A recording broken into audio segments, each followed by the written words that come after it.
Still watering high-maintenance plants that barely survive summer? It doesn't have to be that hard. These 10 shrubs are low water, low maintenance, and still bring beauty and pollinators to your yard. Plus, I'll share 3 popular shrubs I'd skip and what to plant instead. I'm Angela from Growing in the Garden, and I garden year-round in the low desert of Arizona. If you're tired of guesswork and want plants that actually thrive, you're in the right place.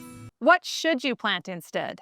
If your yard is struggling or you're ready for a refresh, fall is the best time to plant. Cooler temperatures mean roots have time to get established before the next summer's heat. I'm including improved varieties, more compact and better suited to small urban yards in the low desert. I'll show you exactly what I'm planting this fall. I'll also post mature size guidelines on screen because giving plants enough space means less pruning, longer life, and better shape over time. If you're feeling stuck about what to plant, you don't have to overthink it. Any of these are solid choices. If you want a free list to print or screenshot and take to the nursery, you can grab it on my website, growinginthegarden.com. Let's get to the list. Mexicali Fairy Duster, descended from Baja Fairy Duster, but stays compact, about 4 feet tall and wide. You still get the constant blooms, but in a tighter form with denser growth. This is a pollinator magnet. Hummingbirds, bees, butterflies love the color almost all year.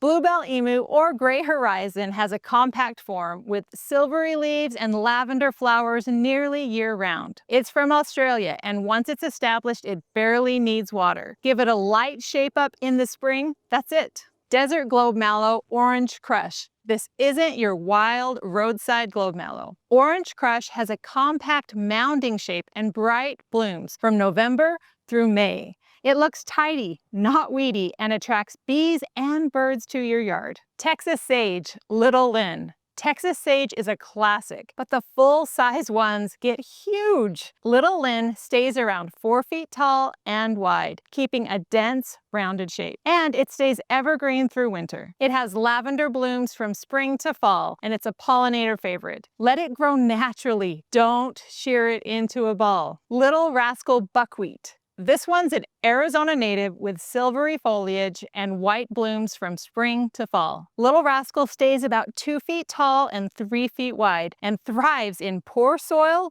and full sun. It also helps control erosion on slopes and supports bees, birds, and butterflies. Dwarf Olive, Little Ollie, a tidy evergreen shrub that usually stays around 4 feet tall and wide, but it can grow larger over time if you let it. It has a clean look with no fruit and very low maintenance. Prune it in the spring if needed, otherwise, let it be. Desert Ruellia, lush and green without much water. The purple blooms last from spring through fall. It takes full sun and reflected heat. It doesn't need much attention. Just cut it back in the spring if it needs it. Shrubby Germander. This one's a favorite in my garden. It's easy to spot with its gray-green foliage and blue flowers. The bees love it. It stays about 3 to 4 feet tall and 5 feet wide. It holds up to wind, heat, and poor soil. You don't need to prune it, just enjoy it. Lantana. If you want color that butterflies and pollinators love, this is a go-to. Bush forms grow 4 to 5 feet tall and wide. Give it plenty of room. It's frost sensitive, but it tolerates a heavy pruning in the spring. Let it grow naturally. Don't shear it into shapes. Desert Milkweed. It's a monarch host plant. I have several throughout my yard, but this season I'm also adding Butterfly Magic, a variety with thicker stems and better cold hardiness than traditional desert milkweed. It tolerates poor drainage and summer heat and still supports native pollinators. It is essential for any wildlife-friendly yard. Here's a bonus shrub for you, Creosote. This is the smell of desert after it rains. Creosote is native, super drought tolerant, and blooms with little yellow flowers from spring through fall. I have 2 in my yard just for the smell and the pollinators. Here are 3 shrubs I'd skip and what I'd plant instead. Oleander. I wish I hadn't planted this in my yard when we moved in. Don't make the same mistake. It's toxic, prone to oleander leaf scorch, and even the dwarf varieties grow huge. For a cleaner, safer alternative, try Arizona rosewood or Texas sage. The next one to skip,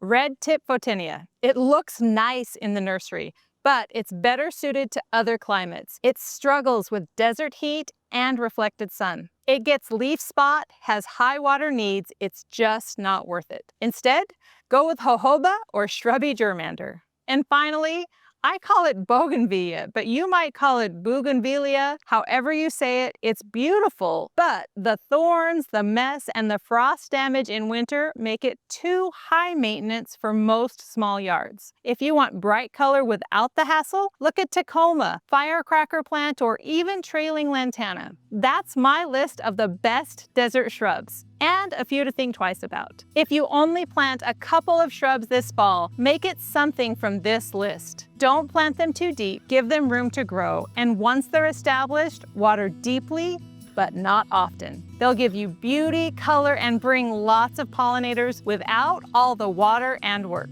These are the shrubs I trust in my own yard, and they'll work for you too.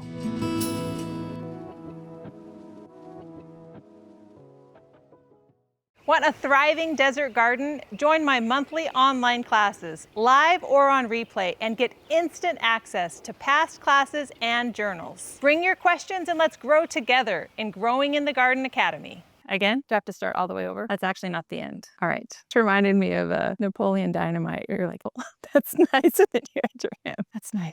I'm just going to start the whole thing over. That's enough? Yeah. Okay, awesome.